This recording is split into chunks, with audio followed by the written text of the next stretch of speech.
Hello, good morning, good evening, good afternoon to everybody joining in from across the world. If you can see and hear me, do type a hi in the chat box. If you can see me, hear me, say a hi. Okay, thanks a lot, Shrikant. And thank you so much, everybody, for attending today's session. I have a very special guest with me today, and he'll be taking you through something that you've asked us repeatedly, and hence the session.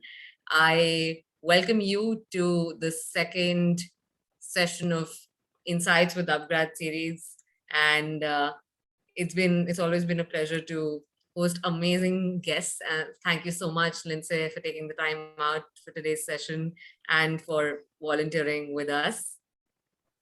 More than welcome. So before I begin and before I introduce Lindsay, let me take you through the 2 rules for the session, which are: for any questions you have about the audio, video quality, or any in-between questions that you have, use the chat box. If you have any questions you'd like Lindsay to pick up at the end of the session, because he'll be talking about the topic for about 30 minutes, and after which we pick up Q&A from you. So do put it in the Q&A box. For Lindsay to get an idea on which of the spectrum do you belong to, we're trying to understand a little bit from what your work experience is like, which industry are you currently working in, and what's the outcome you're expecting. So please type in the 3 questions that are being asked to you, and then we can move on with the session. Lindsay, I hope you can see the live results we're getting in. Yep. Great. So about 25% of you have already voted. Request the others to quickly enter their inputs as well. So about 50% of 0 to 2 years. So. Okay.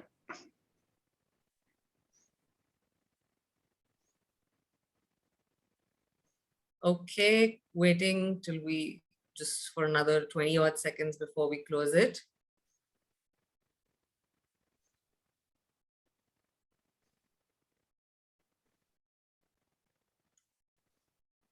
All right.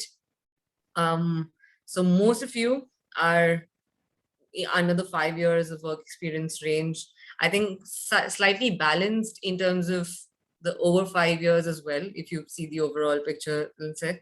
And we have most of them from the ITES industry, and they're actually looking at transitioning their career in this field and preparing themselves for their upcoming interviews or selection process. So that's great to know. Thank you, everybody. And introducing Lindsay today to all of you. Lindsay has a deep industry experience in business software, life sciences, bioinformatics, financial markets, and genetics. And his current technical knowledge skills include statistical analysis, modeling, machine learning, deep learning, SQL, and data wrangling utilizing R. So that's so many tools all together. And we welcome you, Lindsay, for this session and for a much awaited topic that all of us would like to hear more from. Great. Well, thanks very much. So thanks for attending today. And just a little bit of background here. This presentation is a recipe for going from what I would call educated to employed in data science, but it also applies to probably any area where you've got a lot of people applying for jobs and only a few spots. So just a few administrative details. It's really difficult to simply talk to a virtual audience because you don't really get a lot of feedback. So I've asked Meta to be what I call my straight person. If you see a talk show, you'll see that they often have somebody that the host converses with. So I may be occasionally asking Meta questions, and if somebody else wants to answer, etc., you can certainly go in and participate. You just need to unmute, etc. So this can get out of hand sometimes, but it's worse if it feels like I'm talking to the wall. So so that's kind of the first piece of this. All right, so let's get rid of this poll here. Everybody can obviously see this screen and the presentation. So it's how employers hire data scientists. So let's go to the next slide.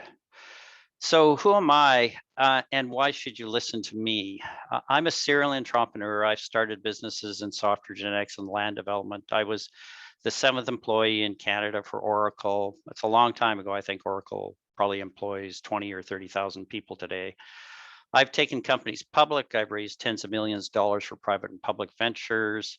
And about 5 years ago, I updated my technical skills. So in data science, with Python, pandas, supervised, unsupervised learning, neural nets, et cetera, as well as some of the cloud vendors. So I'm currently mentoring students in data analysis, data engineering, and artificial intelligence at Open Classrooms, Udacity, and with Upgrad here in India. So the reason why I have these images here is the first one says, I've often been out by myself, right? I mean, if you're going to start companies, you need to do something that the rest of the crowd's not doing. The IPO experience, I've got a lot of experience doing that. I seem to have been very good at raising money. I'm currently in AI, and obviously the images are helping people up the ladder of success here. So so what are we doing here? So I think what we're doing is learning how to invest our time more wisely. The only thing you cannot make more of in your life is time. The most successful people make every moment count. So this is easy to say, it's tough to live by. If you took nothing out of this presentation today and you adopted that strategy, you'd probably be much, much more successful in your life. So this is the agenda. There's still, I believe, 20, 25 people that are online right now. So we're not going to get everybody to introduce themselves. I've done my introductions. We're going to go through a business case for data science, and we're going to talk about how to vastly increase your chances of getting hired once you are trained, and then a bit of questions and answers. So, I think everybody here has probably seen this Venn diagram, but data science is a little unusual. It really is in 3 areas, and it's the overlap of 3 areas. First of all, it is computer science and information technology. You have to know how to program, and you have to know how to program efficiently because you're dealing with very, very large data sets. Math and statistics, I mean, all of our machine learning algorithms are based on statistics and vector math. So it's really helpful to know those. And then domains and business knowledge. What you'll find is the best data scientists have the best insight into the data. And you can really typically only develop that by being experienced in a business area for a while. So that's where data science lives at the intersection of these 3 areas. So, one thing that puzzles and doesn't puzzle me is the growth in data science. So if you look at traditionally what kind of data we had data that came from online transaction processing systems. An example would be an airline reservation system. This was very structured data, but the majority of the data that we're actually capturing and organizing now is unstructured data. And if you were a vendor that was selling disk storage or any kind of storage mechanisms over the last 30 years, you've done well. If you look at really who's done well in the computer hardware space, those are the guys that have done well. So what's an example of unstructured data? Web logs, medical records. When your doctor gives you a physical, he basically writes notes, all sorts of things in social media. There's a large collection here of the types of unstructured data that we have, but suffice it to say, this is just a smattering of it. We literally seem to be capturing everything. So for example, we're recording this session today. And if we wanted to, we could go ahead and we could extract all of the language from it. We could extract sentiment from it. We're almost certainly not going to do that, but we could. So the question is how do you monetize this data? I mean, typically it wasn't worth the cost to save this data because computers were expensive. Well, computers have gotten pretty cheap. And the best way to monetize it is to use AI techniques. So machines are cheap, people are expensive. And those techniques are machine learning, supervised and unsupervised natural language processing, and deep learning. So that is why UpGrad has produced the Masters for Data Science program, is to teach people how to basically use these techniques to monetize this data. So we talk about beginning with the end in mind. Now that we've confirmed this is an area that is growing and will continue to grow, let's figure out how to get you hired. Yes, one of the first steps is to get proper training. But when you think about your training, you think of your goal, and your goal is to get hired. So the question is, what are you going to do and how are you going to do it so that at the end of the training period, you have immediate job opportunities? So if you've never read this book, I suggest you do read it. It's quite an eye opener. So the scenario is, let's look at it from the employer's point of view. They've got an existing data science team. Their senior data scientist got poached. Everybody moves up. Now they want a junior data scientist. So far, not that surprising. Now let's talk about the market conditions that the employer is facing. So the demand outstrips supply for experienced employees because the demand is increasing, the supply is relatively fixed. So everybody with experience worth anything is getting poached. They probably tried for several months to fill this role. They're getting very tired of the lack of quote quality candidates. Their definition of quality candidates is probably somebody with 2 to 4 years of real world experience. They're going to think about relaxing their experience requirements, and they're going to get a flood of possibilities. They're not looking through to sifting through the chaff to find the wheat. This is not something they're looking forward to. So this is something that everybody in businesses learns really early.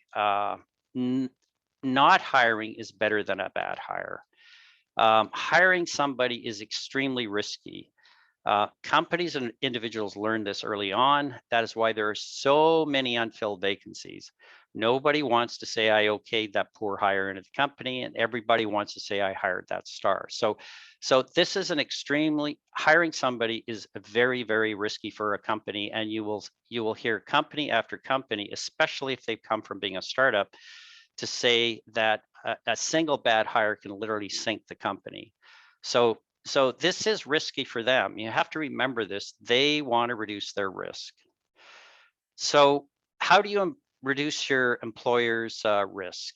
For them, this flood of resumes is truly daunting. It's not unusual for them to get thousands of resumes in. They don't like it. It's a lot of work. As far as they're concerned, after they relax some of their experience requirements, they might as well just throw a dart. So you need to fix the problem from your prospective employer. You need to de-risk your hire. So, how do you do that? Well, the first thing you have to do is become a known commodity. There's a saying, better the devil you know than the devil you don't. So how do you do that? Well, there's some fairly simple ways you can do that. You can join the local data science meetup. You need to become an active member. That doesn't mean just showing up at the meetings and hanging out in the Zoom room. You need to make presentations. You need to lead projects. If the group doesn't exist, become the leader. It's really easy. You just basically pay $50 and you're the leader. You also need, obviously, to get credentials that show that you know how to do the job. And, the Masters in Data Science that UpGrad has is certainly a very good example of that. So your purpose here is to become a known commodity. So employers want to get the best, show them a ranking that you're one of the best. Now, what's a good way to get ranked in the data science world? You should enter Kaggle competitions. You can enter the current ones or the past ones. It doesn't matter. See how you score. You're competing against the world's best. If you get in the top 10%, even on an old competition, people in the data science world know that you know what you're doing. For example, there's one called the home credit classification problem in Kaggle that was originally solved with something called light GBM. It's a gradient boosting technique. There's another gradient boosting algorithm available now, which is cat boost. I have students doing this project. The ox score, area under the curve score, that won this was 0.8. They're getting 0.78 without much effort. So I'm pretty sure if we push it a little bit further, they'll be able to either beat that score or come very close. Now, that is using cat boost, and that is, you know, a more modern algorithm. But the point is, you could legitimately say that you're scoring in the top 10% of the world's best data scientists. That's a pretty good thing to be able to say on your CV. You also need to get on GitHub. If you're not on GitHub, you're really causing yourself a problem, because the first thing that a prospective employer is going to do is ask to see your code. And if you're not up there, it means you're not serious. And if you don't know how to format your code and create readable code and factor your code, it's going to be a problem. But we're assuming if you're on GitHub and you're serious, you'll be able to do that fairly quickly. So this is counterintuitive, but do not spend your time filling out applications to every data science job. Stop doing what doesn't work. This is, generally speaking, an absolute waste of time. It takes a minimum of an hour to do this properly for each opportunity. Spend your time doing what I suggest here. You'll be far more successful, far quicker. As our friend Einstein used to say, doing the same thing over and over again and expecting different results is insanity. So don't do that. You're not going to make it through the computerized screening. You know, there are algorithms that, you know, just, you know, you need 2 years experience, you need 4 years experience, you need a master's, you need a bachelor's, whatever it is from an accredited university. You're not going to get past this. So don't waste your time expecting a result. Just go ahead and come up with a better strategy. So what I suggest you do is you flip the script. You know, decide on which companies you would like to work for. Preferably, these companies are not advertising now for openings. I want you to approach people within these companies that are in the data science world. So there's nothing more disingenuous than coming to the party and asking, what's in it for me? I mean, you don't do it that way. You have to start the conversation before they start advertising. So you could, and then once you figure out who you would like to work for, just simply Google data scientist, LinkedIn company name, and strike up a conversation. Now you say, well, how do I do that? Well, first thing is you might invest $4,000 or $8,000 in your education to, let's say, get a master's of data science. You can spend $100 for a LinkedIn premium membership. So you actually can contact these people. So how do I think that conversation will go? Now, remember, I've raised tens of millions of dollars, and I've done it exactly like this. I've come up with a list of people that I want to get money from, and I've come up with a script that engages them in a conversation. So, you will get paid millions of dollars in your life as a data scientist. It's worth it to build a script. So, here's an example of how that script might go. You might say, I'm an experienced IT person who is currently pivoting to data science. I'm taking a master's of data science from UpGrad, for example. I want to create relationships with data scientists that can provide me good advice how to proceed with my career goals. Would you be willing to help? Now, you got to remember that most people don't get approached like this. And it's a bit of a compliment that you would be saying to somebody else that, you would like their advice. And be honest, you like the company, you've heard good things. Someday, not now, it may be appropriate to have that conversation. Right now, you're looking for advice. You think the individual that you're talking to has experience and be able to give you some good advice. You must, from this, get at least one thing that you need to get back to this person on by a limited time. If you don't get that one thing, you probably wasted that opportunity. So every time you talk to these people, there has to be at least one thing to get back to each other on. All right, they can get back to you, you can get back to them, but there's got to be a reason to maintain the conversation.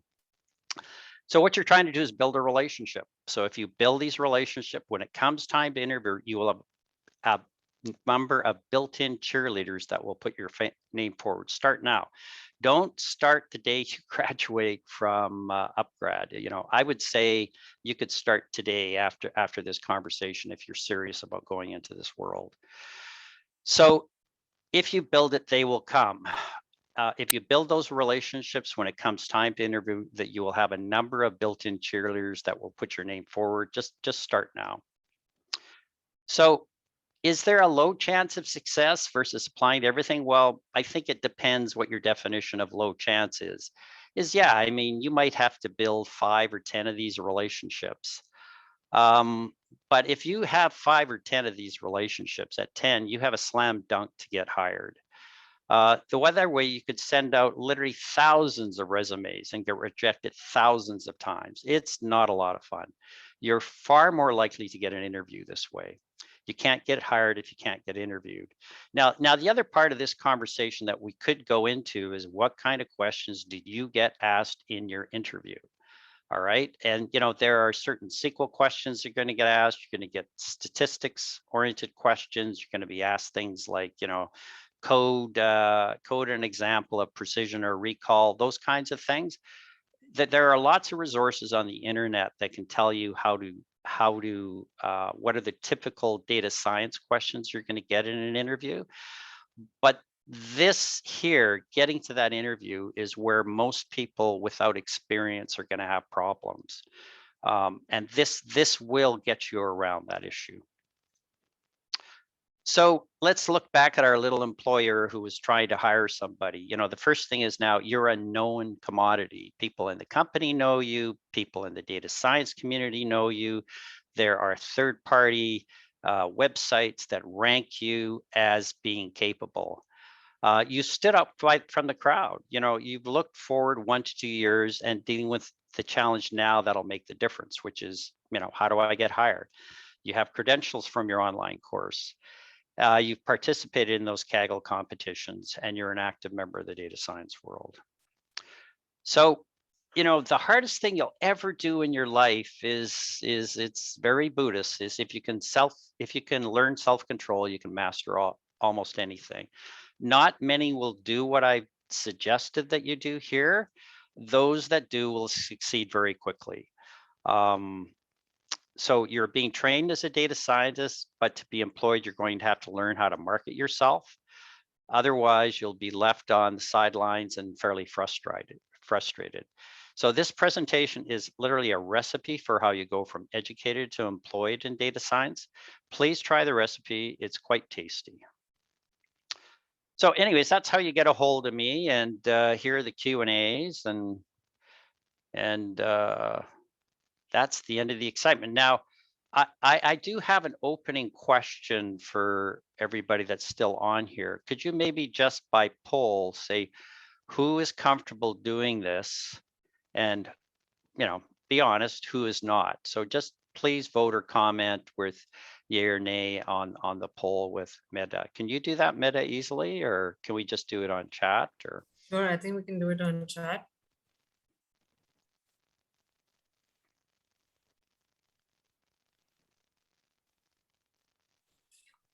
so do we have any volunteers that say they're comfortable?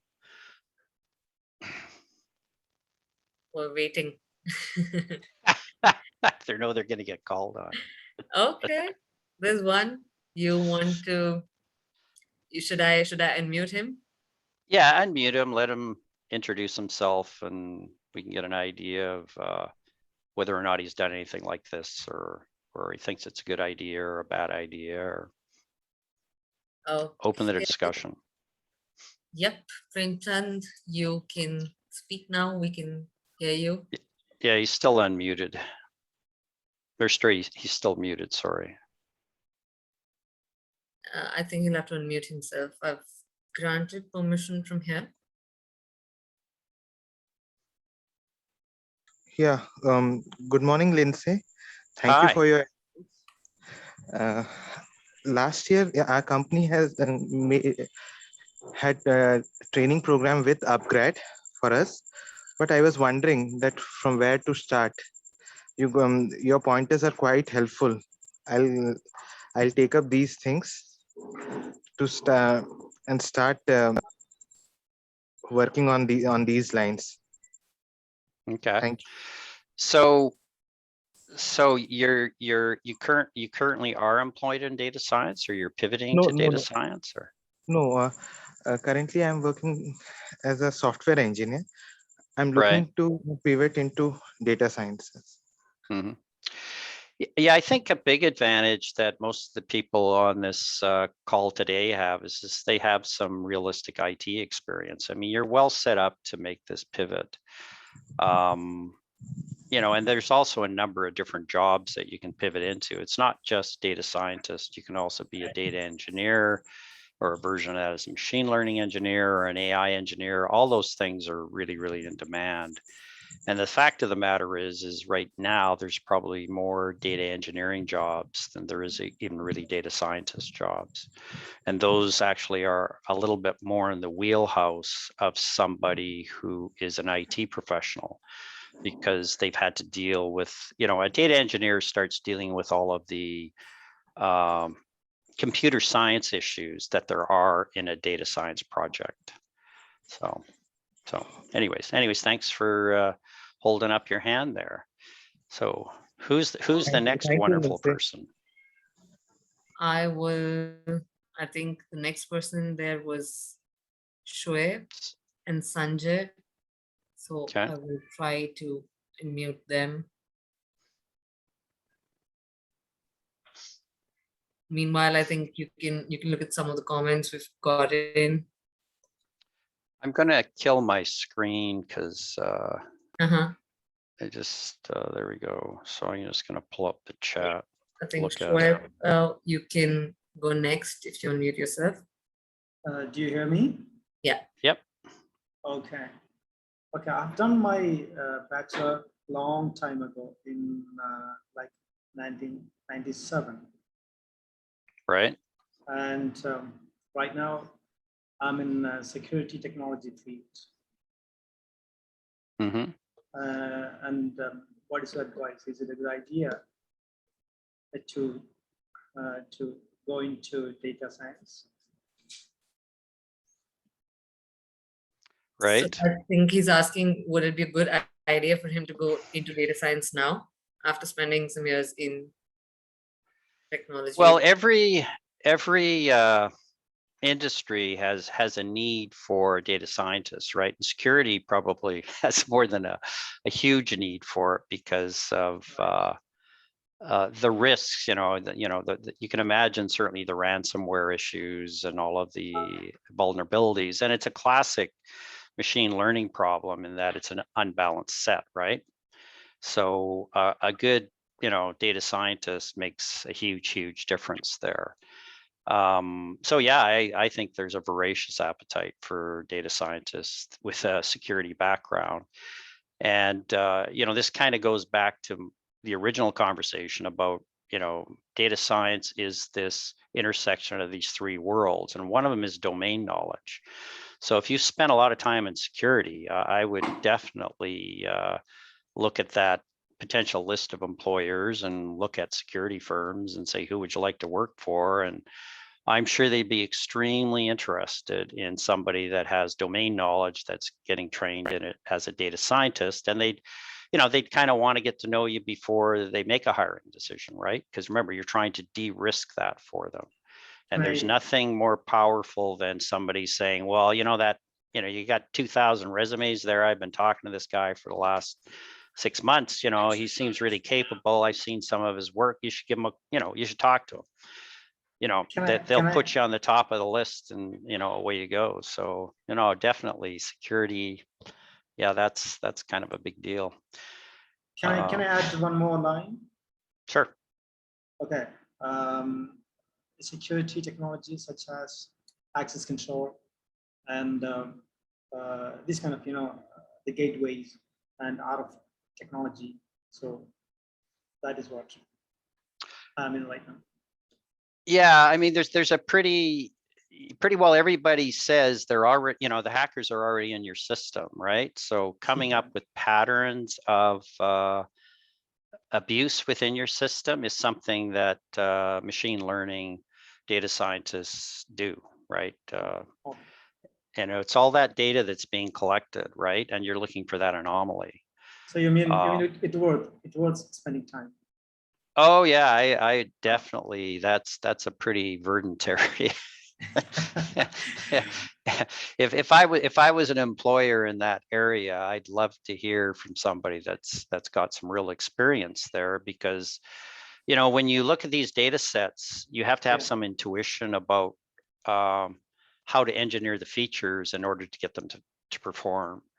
And it's very difficult to do that unless you've got some experience in the domain. But if you have experience in the domain, you're likely, you know, to engineer pretty good features which are going to actually perform well. So okay. So yeah. Okay, thank you, Ms. Lindsay. It was nice advice. And one more thing. I'm CCNA, but I'm trying to switch into Juniper. Does it go anything, or it's nothing related? So you're CCMA and you're trying to switch into Juniper. Yeah. Okay. Well, you just gave me two acronyms or buzzwords that I'm not entirely familiar with. Oh, okay, okay. Anyways, what is CCMA? No, CCNA, Cisco. Oh, you're Cisco. Okay. All right. And Juniper is actually, I heard that term before. What is Juniper again?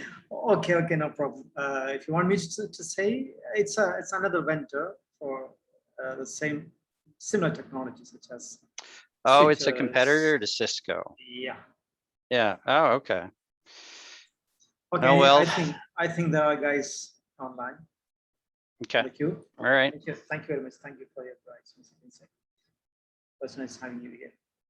Yep. Great. Well, thanks for stepping up.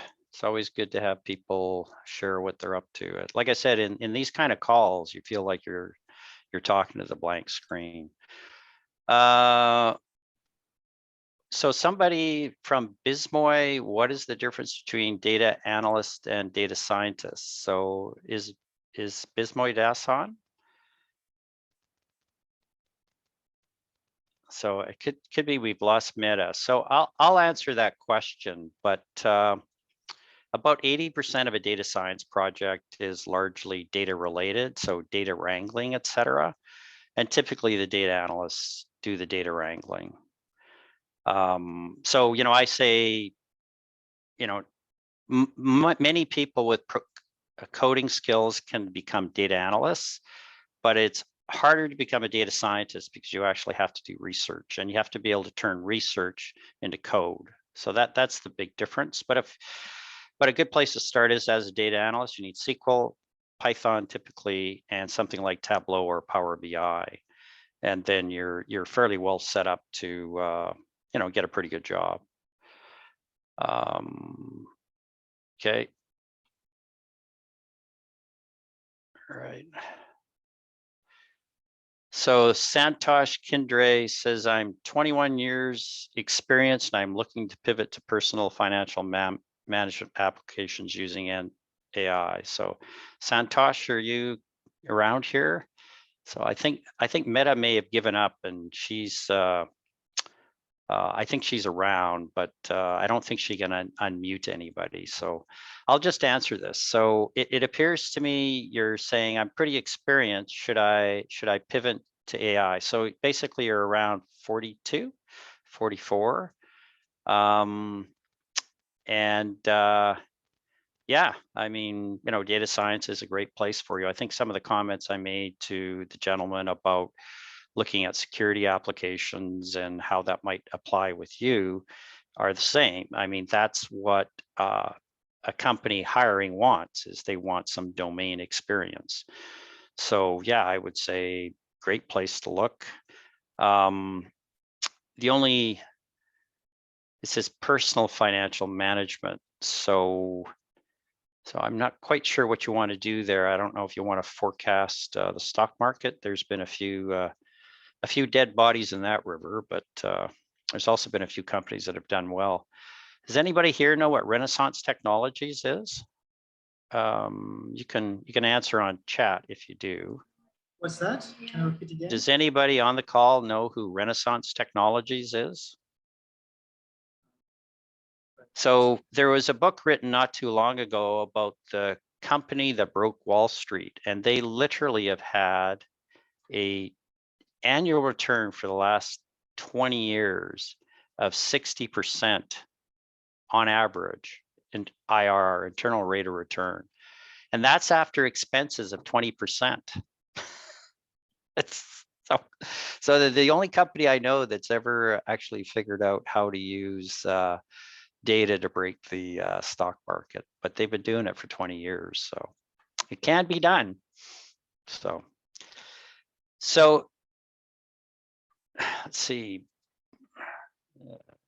Benha says, may I ask a question? BEHNA. All right. Professor Simon, 66. Oh, okay. All right. Okay.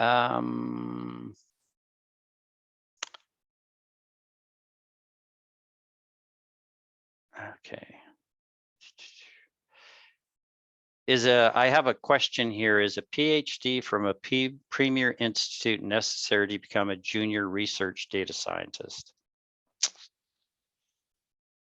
Well, it really depends who you're planning on working for. So if you're planning on working for Google or Facebook and they've advertised it in their research team, they are probably looking for PhDs. They probably are. They probably can't find them, but they probably are. So I think, I think I'll deal with the elephant in the room a little bit. I mean, data science, there is such a demand for data scientists that you don't need a PhD, you don't need a master's. You basically need probably a bachelor's and some experience with programming and a demonstration that you can do the job in data science. However, if you're going to get into a company that's doing full-blown research, such as a Google or a Facebook, they probably are still going to want those credentials. But there's lots of room for people with undergrads and experience and drive. There's lots, and the reason is that little graph on how much unstructured data we're creating. There's just lots of money that can be made from unstructured data, and we're just creating more of it, every day. So can you tell us which specialization is trending since last 3 years? Well, I can tell you that data engineers have become more popular than data scientists. The reason is what happened is a bunch of people built a bunch of predictive algorithms, and then they had to put them into production, and then they died, and they found out that they had to build IT infrastructure around it. So that's probably still the case. Machine learning engineer, data engineer, those kinds of things. But there's still a big demand for data scientists and data analysts. What are the best companies for non-IT professionals transitioning into data science? I would turn that around and say to you, find a company that has a fire hose of data going into it. That company that has a fire hose of data going into it needs data scientists. And so if there are companies in your orbit or companies that you're interested in, they have a need for data scientists. They're either hiring them right now or building the team or thinking of it. It'll be one of the things. How difficult is it to switch from data analytics to data science? Yeah, if you're in that boat where you've got, a fair bit of experience, I would take, like a master's in data science from UpGrad or a data scientist nano degree from Udacity or somebody like that. And and put your mark in the sand, I would go ahead and do the Kaggle competitions and prove that you can actually use those algorithms. And then I would start this recipe, just saying to people, look, I'm thinking of doing this, can you give me some insight? And along the way, they're going to get to know you. They're going to get to know what kind of code you create. They're going to get to know what kind of projects you've been working on. And they can even tell you which kind of projects would be of interest to their company. So lo and behold, you might even do that.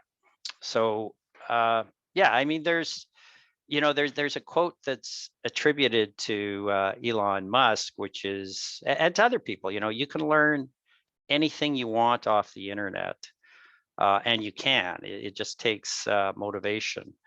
But where we get into a little bit of an issue is that not everybody's an entrepreneur, right? We are looking for somebody else to pay our monthly wage. And when that happens, you need to deal with accreditation, and that's why degrees are so helpful. Because anybody can say that they've learned something, but how does somebody really tell whether or not that's the case? So I'm a BTech grad in computer science. So I assume that's a bachelor's. Now I'm planning to pursue my master's. Yeah, is it worth it to update my knowledge and get a job as a data scientist? I'm not personally a big fan of people just getting a lot of education and then going out and looking for a job. I know personally a number of PhDs that are not hireable. I think you're far better off to, go ahead and get a bachelor's, get a job, find what you like, don't like, go get a master's that, increases your job possibilities in areas that you're interested in. And if you're, really bright and you like academia, sure, get a PhD. But generally speaking, PhDs aren't generally welcome in business. There's a whole way of thinking when you're in academia that doesn't line up with business. It just doesn't. And so literally, you might actually be hurting yourself sometimes if you want to go work for a real company if you've got a PhD, sometimes. So somebody wants to be unmuted here, Meta. It's BHNA. For some reason, I can't. Oh, there it is. Benham Abdullah. And sorry about that. Yeah. I'm trying to do that as well. But if you could just type in while I figure this out, there's yeah. Yeah, I've allowed you to speak. Hello, sir. How are you? Good. Yourself? I'm good, thanks. I just have a question. I graduated in the statistic, and now I am studying the computer science. I have experience in the data analysis. I worked in the company for 2 years. So could you please guide me which program or how to be a big data analysis and how to deal with the big data? So you're asking for a training program that teaches you how to deal with big data? Yes. Okay. Sure. Well, the big issue with big data is that most people don't get the computer science training in university so that they understand things like Big O, which is how rapidly does data beat up the machine that you're on, right? So what I would say to you is you can get books on Big O and you can read them and pretty much get the idea. But if you take any undergrad in computer science, you get taught that very well. Does that answer your question, or? But if you Google Big O on Amazon, be prepared for a slightly different answer. Thank you. But that is what you want to Google. Just you might want to say Big O computer science. So. When I worked in the company, in the telecom company, they was using the Excel for the analysis. Okay, and we have a big data like 70 million rows. I used the Power Query power query in the Excel to solve it, but it get too much time to run it. Right. And now, so Python, I really interested in the Python. Well, you know, Python certainly would do a better job at 70 million rows, but 70 million rows, 1,000 characters a row or 1,000 bytes, that's 70 gigabytes. So,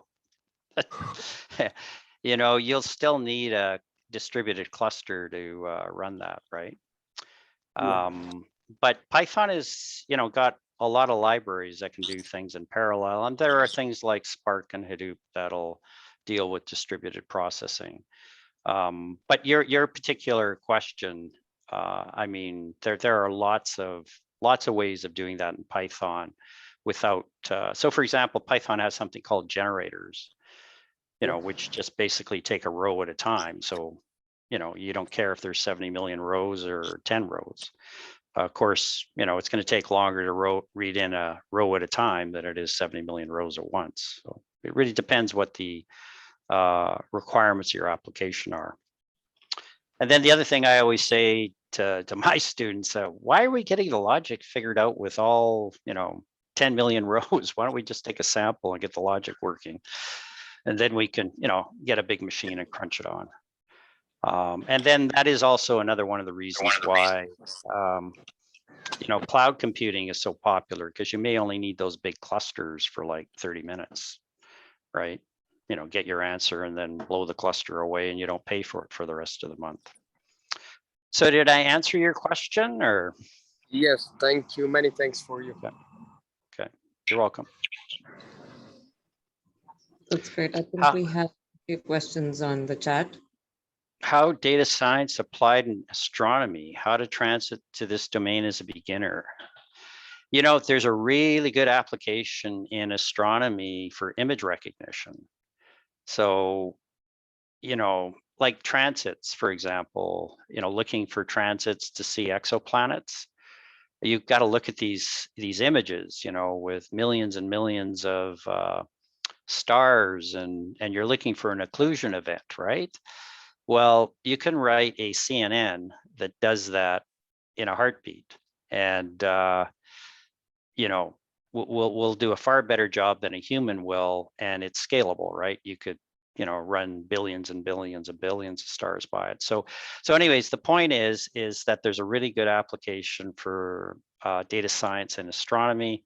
It has a, you know, there are many examples in image recognition, and yeah, that's a good field to look in, because you're talking about a lot of data.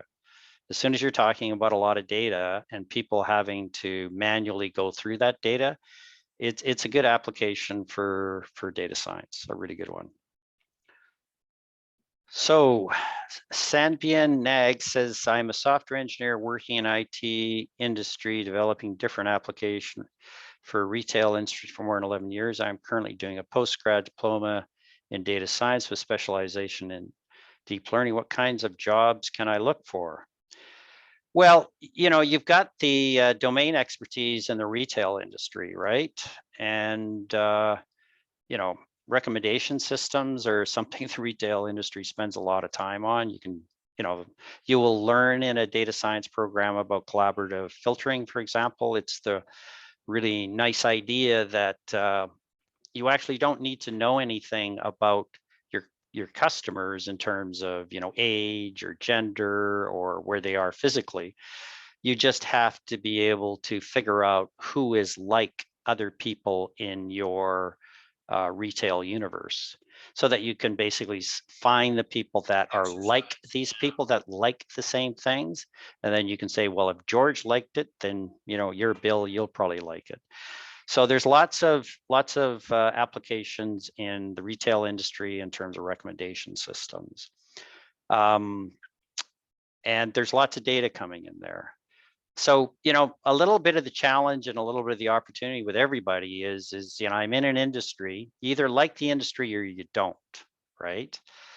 So I've been in some industries where I just didn't like the people, but I like the people in other industries. So get in an industry you like, and if you like retail, stay there. and there's lots of data coming in, lots of data off of web blogs, purchase behavior, etc. And yeah, I mean, you can do well. Deep learning in retail is more of the what I would call the classical machine learning world is used in retail, but that doesn't mean that a lot of the neural net technologies aren't applicable. It's just that they've done really, really well in things like image recognition, and there's even some conversations about them doing well in stock market prediction because they're able to build features and identify features. But it's not a classic area that I've heard that deep learning has been used a lot in. But you might be the guy to change that. So I would just say to you, I mean, yeah, they're all good industries as long as they've got a lot of data coming in. What's the difference between decision science and data science? Damn, I don't know. I might have to Google that. Thank you for that honesty, Lindsay. Yeah, I might have to figure out what Juniper is after this thing. But I mean, I like to really tell you a big thank you from everybody's side for answering each of these questions so wonderfully. I have so far in all of the sessions I've moderated, I've never seen such detailed answers. So thank you so much, Lindsay, for that. Oh, you're welcome. Okay. All right. I think we have the last 8 minutes left, and I'd like to see if we have any more questions. I think there's one in the Q&A box by Sandeepan, but I think that's something you've already answered because it was repeat in the chat, right? That's he's a software engineer working for the retail industry for more than 11 years. So I think that's done. Yeah, so this Sanjay is talking, you're in the humanitarian sector. So, my assumption is that you like being in there, right? I mean, you've been there before and you like there. So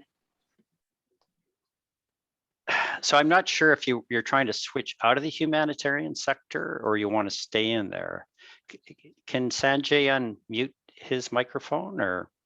Yeah, and I'll just try doing that. Yeah. Yep, he can. So he's still muted or?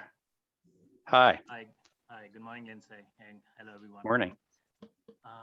So yes, currently I'm pursuing the master's in data science, and so far it has been a good experience. The voice for me is quite muffled. Are you able to hear him, Lindsay? Yeah, I can. I turned up my mic a little bit. Yeah. Okay. Yeah. So currently I am pursuing the master's in data science from UpGrad, and so far it has been a good experience. I've learned a lot of new things. And my experience is mostly in the humanitarian sector. Currently, I'm working with the United Nations in Somalia as a biometrics project officer. And my previous experience has been with databases, doing data analysis for different organizations, be it UNDP or WFP. But it has not been a pure data science profile. I mean, and there are not many. Slowly, the opportunities are coming up in the humanitarian sector. But the question is, if I take up a senior data analyst position, how difficult will it be to switch from being a data analyst to a data scientist? Or will my experience as a data analyst be counted towards being a data scientist as well? Well, companies are a little selfish, right? They want to hire you for the role that you're hired into. So if they hire you into a role as data analyst, typically they want you to be a data analyst. And if you're a really good data analyst, they want to keep you as a data analyst. So you do need to be careful about that. But I kind of go back to the little conversation. If there is a fire hose of data coming in, they are going to need data scientists, data analysts, data engineers. So, what I would say to you is if you really like a company and they want to hire you as a data analyst into their data science team, and you're getting a master's in data science and they know you're doing that, and at the same time you're participating in Kaggle competitions and scoring well, and make yourself available for any project, for example, that they have internally where they need some data scientist type work, you'll get that job. I mean, there's no question about it. But I think a lot of times in life, what we forget about is it doesn't matter how good we are, it's really the environment that allows us to be successful. So, a lot of times when you're having these kind of conversation, it might be that the environment doesn't support you. So, if you're, I'd be tempted to just say, I need to work for a company that's getting a lot of this data in, and you may need to switch. That's what I would say. But if you really like the life sciences, etc., or the humanitarian side, maybe just work for. I can't think of anybody that would be getting more data than the United Nations. so it could be a different part of the United Nations is maybe what you got to go look at, right? Could be just the part that you're in. So maybe just the guy down the hall is a good person to talk to. All right. Thank you so much. Okay. How important is Hadoop and TensorFlow in data science? Well, well, first of all, just so we all know here, Hadoop's kind of had its day. And the reason is you need a freaking army to keep that thing running. Solutions like Snowflake, et cetera, are far, far more capable, and you need about 1/10 the manpower to keep them running. So, I think the question is, what should you be learning? And I can almost guarantee you that, there are companies that spend a lot of money on Hadoop and they are committed to that technology, but it's not growing because it just takes too many folks. So, really what we're talking about here is a big data situation where you need, massive support. And there are better technologies than Hadoop now. There weren't at the time, but there are. And so I think I would just, I wouldn't recommend somebody to spend a lot of time learning Hadoop. I wouldn't. But I would say, learn Snowflake or learn Redshift or any of the, or BigQuery from Google. That's where the uptake in the market is going to be.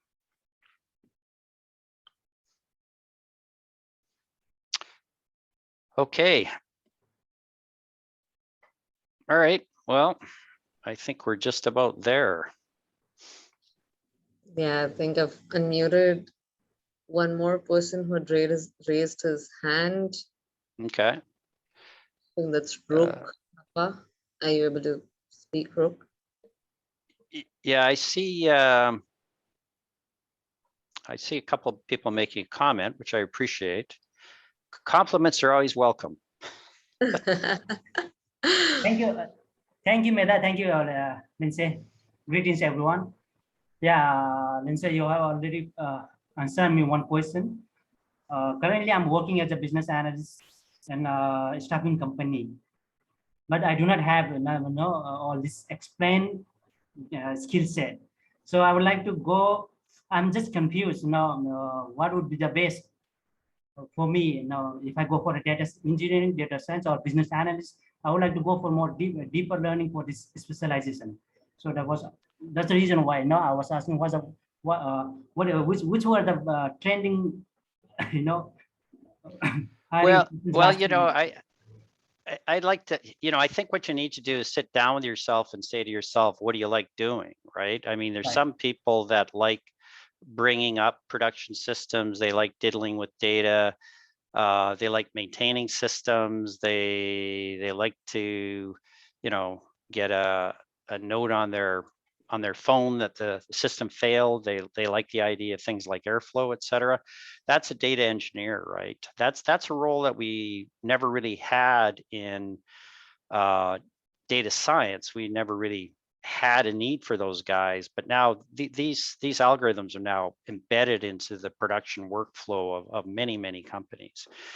So that's the kind of role that you get into as a data engineer. Now, if you like that, if that's what you're used to doing, there's a big opportunity there.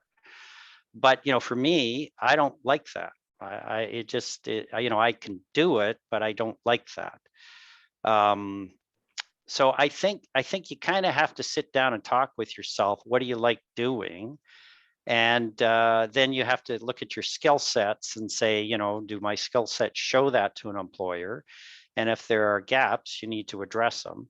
And then as you're addressing them, go through this recipe of letting people know what you're doing so that when you fill in the gaps, you have a few cheerleaders that are out there helping you in the community, so that you're not trying to get there by yourself. So I don't know if that answers your question, but have a coffee with yourself. You might find some insightful answers. Thank you so much. You're welcome. Thanks a lot, Lindsay. And for all of you who have attended the session, enjoyed listening to Lindsay answer your questions. Lindsay is a part of our expert community and would shortly be taking such questions and answers even after you enroll in the program. So that's an update for all of you who attended. And if you do wish to pursue any data science or machine learning or technology programs with UpGrad, we have learners from 85 plus countries currently enrolled in the program. And you get expert guidance from experts like Lindsay, and you can enroll with a slight discount because you attended this entire session for the end. So do write to us at admissions@upgrad.com and do mention that you attended the session and you'd like to be a part of the UpGrad learner community, and we'd help you with the details further. Thanks so much, Lindsay, and thanks to all of you for taking time out. Great. Okay. Bye now. Bye-bye. Have a good day, good evening. Yeah. Thank you so much.